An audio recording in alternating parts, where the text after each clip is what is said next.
גד תמיד מחליף מלמטה. גד אז יש לו בעיה, אני אוהב לרדת. בנות, מי רוצה קולה? תאמין לי שהוא בא איתי בזלדה, הכל טוב. מי רוצה קולה? אביחי קולה? רונן קולה? אלון? רונן. קולה? רונן. כן? אתה רוצה ויטמינצ'יק? אל תביא יותר, רונן, שלא יבוא יותר. מי לא יבוא יותר? שלא יבוא, אני אקח אותו בזלדה. טוב, אני לא, ברקת לי על תביא בנות. רונן, תן לאלון. אביחי, בוא תשתה. בוא, התחיל הטיול שלו, תתייבשו.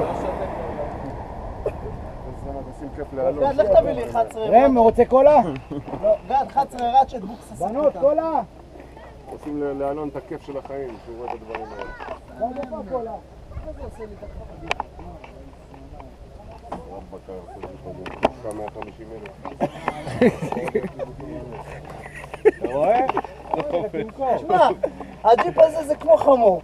הוא צריך לטרק סביב הבית. אתה תטרק סביב הבית, הבנת? אתה בעיה שלך, אתה הרגלת אותו קו מוסך, בית, מוסך, בית. התרגל, וואלה, התרגל. אוטו עם רגל.